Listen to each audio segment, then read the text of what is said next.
Assalamualaikum warahmatullahi wabarakatuh.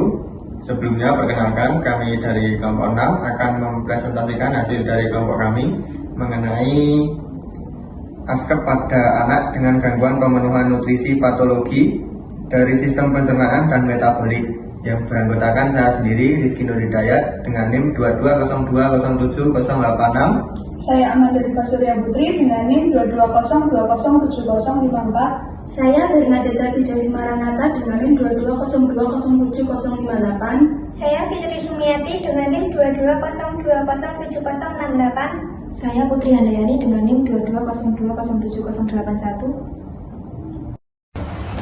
Definisi diabetes mellitus. Diabetes mellitus secara definisi adalah keadaan hiperglikemia kronik.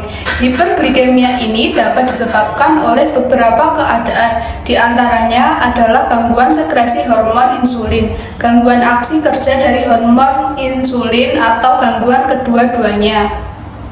Etiologi diabetes mellitus tipe 1. Diabetes mellitus yang tergantung insulin ditandai dengan penghancuran sel-sel beta pankreas yang disebabkan oleh A. Faktor genetik. Penderita tidak mewarisi diabetes mellitus itu sendiri, tetapi mewarisi suatu predisposisi atau kecenderungan genetik ke arah terjadinya diabetes mellitus tipe 1. Selanjutnya B. Faktor imunologi atau autoimun. Adanya respon autoimun yang merupakan respon abnormal di mana antibodi terarah pada jaringan normal tubuh dengan cara beraksi terhadap jaringan tersebut yang dianggapnya seolah-olah sebagai jaringan asing, yaitu autoantibodi terhadap sel-sel pulau Langerhans dan insulin endogen. Selanjutnya C. Faktor lingkungan. Virus atau toksin tertentu dapat memicu proses autoimun yang menimbulkan destruksi sel beta.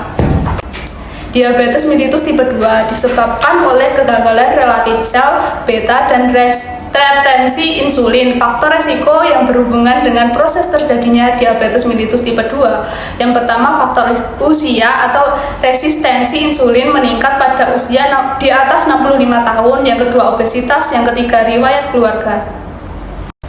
Manifestasi klinik. 1. Rasa haus meningkat dan lebih sering buang air kecil. 2. Anak sering merasa kelaparan. 3. Kehilangan berat badan. 4. Kelelahan. 5. Anak menjadi cepat marah. 6. Infeksi jamur.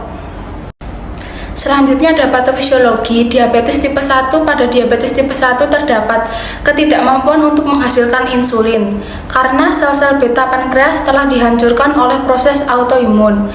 Hiperglikemi biasa terjadi akibat produksi glukosa yang tidak terukur oleh hati. Di samping itu, glukosa yang berasal dari makanan tidak dapat disimpan dalam hati, meskipun tetap berada dalam darah dan menimbulkan hiperglikemia postprandial atau sesudah makan. Jika konsentrasi glukosa dalam darah cukup tinggi, maka ginjal tidak dapat menyerap kembali semua glukosa yang tersaring keluar. Akibatnya glukosa tersebut muncul dalam urin atau glukosuria. Ketika glukosa yang berlebihan diekstraksikan ke dalam urin, ekskresi ini akan disertai pengeluaran cairan dan elektrolit yang berlebihan. Keadaan ini dinamakan diuresis osmotik. Sebagai akibat dari kehilangan cairan berlebihan, pasien akan mengalami peningkatan dalam berkemih atau plorira dan rasa haus, polidipsia. Defisiensi insulin juga akan mengganggu metabolisme protein dan lemak yang menyebabkan penurunan berat badan. Pasien dapat mengalami peningkatan selera makan atau polifagia akibat menurunnya simpanan kalori. Gejala lainnya mencakup kelelahan dan kelemahan. Dalam keadaan normal, insulin mengendalikan glikogenolisis atau pemecah glukosa yang disimpan dan gluconeogenesis atau pembentukan glukosa baru dari asam-asam amino dan substansi lainnya. Namun pada penderita defisiensi insulin, proses ini akan terjadi tanpa hambatan dan lebih lanjut akan turut menimbulkan hiperglikemia. Di samping itu akan terjadi pemecahan lemak yang mengakibatkan peningkatan produksi badan keton yang merupakan bentuk samping pemecah lemak. Badan keton merupakan asam yang mengganggu keseimbangan asam basa tubuh apabila jumlahnya berlebihan. Ketoasidosis yang diakibatkan dapat menyebabkan tanda-tanda dan gejala seperti nyeri abdomen, mual muntah, hiperventilasi, nafas berbau, aseton, dan bila tidak ditangani akan menimbulkan perubahan kesadaran, koma, bahkan kematian. Selanjutnya ada diabetes tipe 2. Pada diabetes tipe 2 terdapat dua masalah utama yang berhubungan dengan insulin, yaitu resistensi dan insulin dan gangguan sekresi insulin.